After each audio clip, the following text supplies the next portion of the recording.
Assalamualaikum warahmatullahi wabarakatuh. Teman-teman, sambil menikmati menjalannya buka puasa 5 menit ke depan, kami dari kelompok 1 akan mempersembahkan tayangan teori motivasi dengan studi kasus Atta Halilintar. Kami akan mengenalkan anggota kelompok kami, yaitu Assalamualaikum warahmatullahi wabarakatuh. Saya Arkina Fisabeladina dengan NPM 200 101 19002. Assalamualaikum warahmatullahi wabarakatuh. Saya Siti Hadijah dengan NPM 2001 01 19 011. Assalamualaikum warahmatullahi wabarakatuh. Saya dengan Mira Dewi Kania, NPM 20011119007. Baik, untuk mempersingkat waktu, mari kita lihat video berikutnya. anak sulung Gen Halilintar yakni Atta Halilintar rupanya lebih dulu dikenal sebagai pengusaha muda sebelum merintis karir YouTubers. Berbeda dengan adik-adiknya, Atta menjadi saksi perjuang keluarga. Berawal dari keinginan Atta meringankan beban orang tua dengan mencari pemasukan sendiri sebagai ganti uang saku, sejak sekolah dasar Atta sudah berdagang. Mulai dari menjual mainan, kerajinan, atau makanan ringan di sekolah hingga menjual majalah di lampu merah. Atta juga membantu ayahnya memasarkan produk provider. Siapa sangka dengan kerja keras Atta kini sukses dalam bisnis dan menjadi CEO AHA Corps. Dengan kerja keras dan motivasi yang tinggi di usianya yang baru menginjak 26 tahun saat ini, Atta telah memiliki omset 4,6 miliar per bulan dari YouTube dan Atta pun mendapatkan penghasilan dari bisnis yang lain.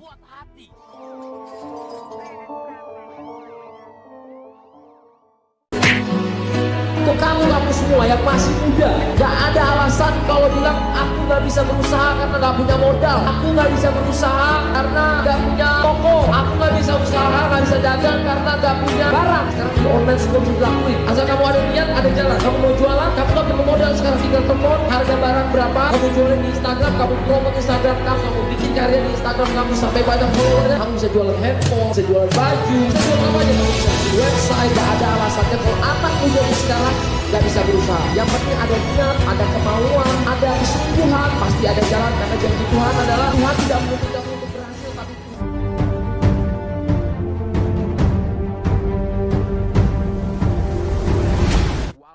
Sebagai seorang konten kreator di YouTube, Atta Halilintar sering sekali memberikan kalimat-kalimat yang positif di berbagai konten videonya.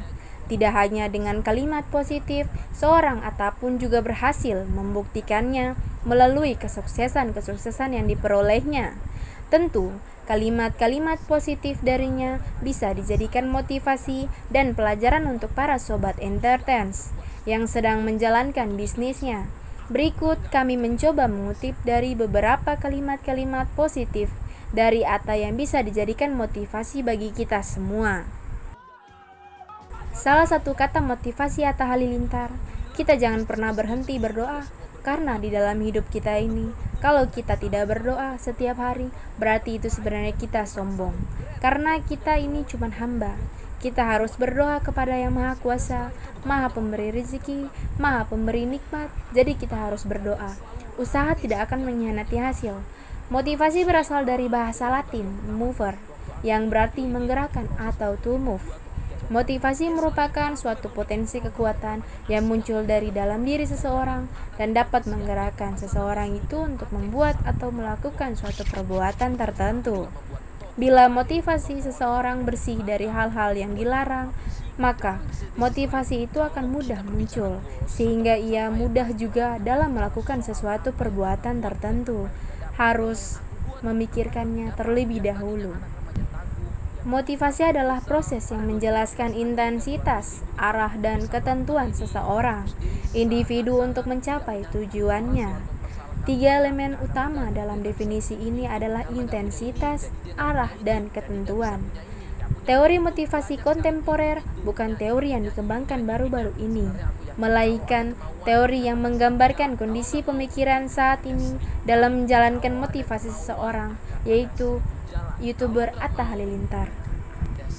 Teori motivasi kontemporer mencakup teori kebutuhan. Teori kebutuhan dikembangkan oleh David. Teori kebutuhan berfokus pada 3 kebutuhan yang didefinisikan sebagai berikut.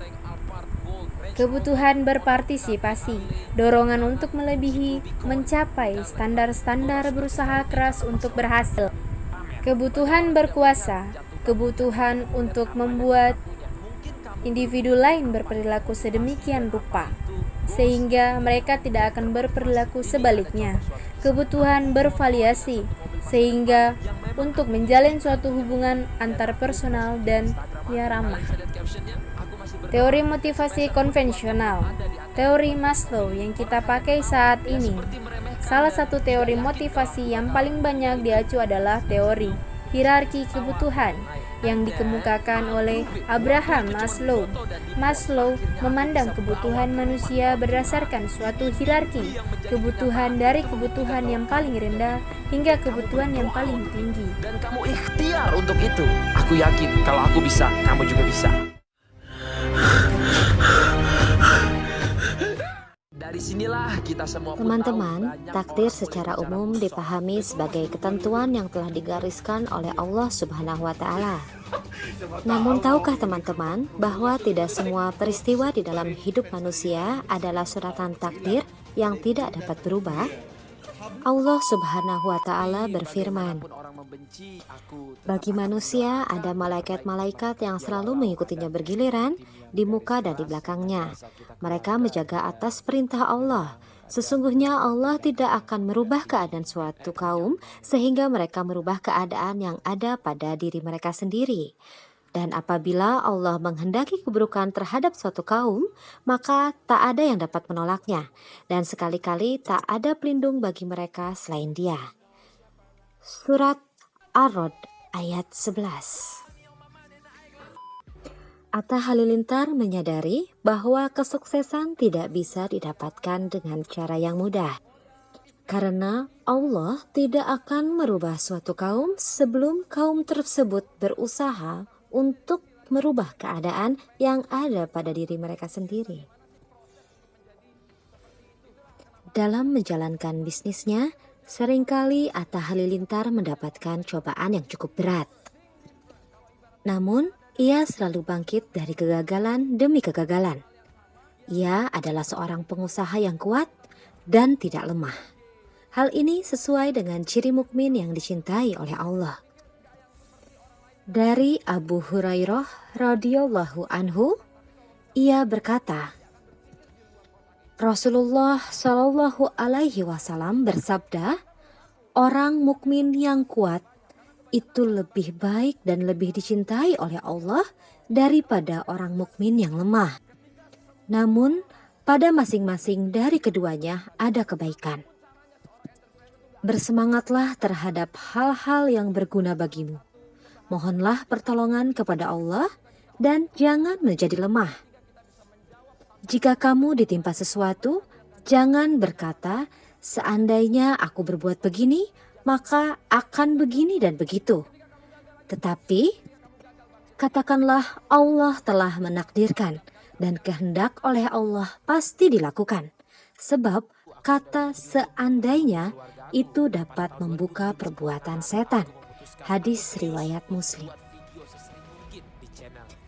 Dari semua yang sudah ia lakukan, sebenarnya apa sih tujuan dari seorang Atta Halilintar? Atta ternyata selalu yakin bahwa kebahagiaan sesungguhnya bukanlah dari semua harta, prestasi, atau ketenaran yang dimilikinya. Tapi bagaimana ia bisa membuat orang lain tersenyum dan bisa bermanfaat untuk orang lain. Beberapa kutipan ayat Al-Quran memotivasi umat muslim agar suka berbuat baik. Dalam hadis riwayat Tabrani disebutkan bahwa sebaik-baik manusia adalah yang bermanfaat bagi manusia. Menjadi pribadi yang bermanfaat diibaratkan seperti menanam kebaikan untuk diri sendiri. Hal ini sebagaimana firman Allah dalam surat Al-Isra ayat 7. Jika kamu berbuat baik, berarti kamu berbuat baik bagi dirimu sendiri. Dan dalam surat Al-Baqarah ayat 195 disebutkan bahwa dan berbuat baiklah, karena sesungguhnya Allah menyukai orang-orang yang berbuat baik. Dalam surat Al-Baqarah ayat 261 menyebutkan bahwa perumpamaan nafkah yang dikeluarkan oleh orang-orang yang menafkahkan hartanya di jalan Allah adalah serupa dengan sebutir benih yang menumbuhkan 7 butir. Pada tiap-tiap butir 100 biji, Allah melipat gandakan ganjaran bagi siapa yang Dia kehendaki. Dia akan menjadi itu aja. Tapi kalau kita melihat Steve Jobs, Bill Gates, mereka itu orang-orang yang berpikir out of the box. Mereka berpikir nggak yang seperti orang lain di dalam kotak itu. Jadi ketika kita dalam kotak, dia sama mikirnya dalam kotak. Tapi kalau misalnya orang yang berhasil, dia akan berpikir di luar kotak itu. Jadilah mereka orang-orang yang bisa berhasil dengan cara yang berbeda-beda. Karena menurut aku, orang yang punya mental pemenang itu nggak banyak. Karena kebanyakan orang baru dijudge sedikit, baru dijatuhin dikit, letoy. Kalau mereka entrepreneur sejati, ketika semua orang nganggap dia nggak mungkin, dia akan tetap mencari jalan. Apapun caranya, seorang entrepreneur itu nggak akan pernah nyerah. Karena sebenarnya di dalam hidup ada salah satu kebahagiaan yang ada dalam diri kita ketika kita bisa bikin orang lain bahagia, dan ketika kita bisa menjawab tantangan-tantangan orang lain. Kalau mereka bilang nggak bisa, ternyata kita bisa. Intinya satu hal, don't give up, just try. Ketika kamu gagal, bangkit lagi. Ketika kamu gagal lagi, bangkit lagi. Ketika kamu gagal, bangkit lagi. Ketika kamu gagal 7 kali, bangkitlah 11 kali. Aku yakin anak-anak di sini semua berpeluang menjadi orang-orang berhasil. Kepuasan dari seorang pembisnis sukses, Atta Halilintar bukan berasal dari banyaknya kekayaan dan prestasi yang dimilikinya, namun kepuasan baginya adalah dapat membuat orang lain tersenyum, dan tujuannya adalah untuk menjadi manusia yang bermanfaat bagi orang lain. Tujuan ini merupakan tujuan positif yang menjadi dorongan dan keinginan seorang Atta untuk harus bekerja dan berdoa sesuai dengan motonya Work Hard, Pray Hard. Moto ini telah diucapkan berulang kali dan menjadi inspirasi bagi kaum milenial. The Work Hard milik Atta Halilintar adalah bentuk pengaplikasian dari teori motivasi konvensional, teori motivasi kontemporer, dan moto Work Hard, Pray Hard adalah bentuk pengaplikasian dari teori motivasi Islam.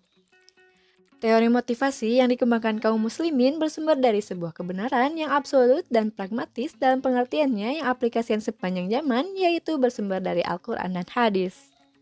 Dalam mengaplikasikannya, motivasi yang kekal adalah motivasi yang terbaik, di mana motivasi ini adalah motivasi yang datang hanya karena mengharap ridho Allah Subhanahu wa Ta'ala. Jika motivasinya kekal dengan niat karena Allah, saat menemukan cobaan dan ujian, seorang pembisnis akan bertahan dan mencari solusi untuk bangkit kembali dengan bentuk tindakan yang berupa kebutuhan dan tujuan. Motivasi kekal adalah pemertahanan untuk tetap di jalan yang baik. Baik, sekian tayangan dari kelompok kami. Semoga bermanfaat dan sampai jumpa di video-video berikutnya. Wassalamualaikum warahmatullahi wabarakatuh. Terima kasih sudah klik video ini.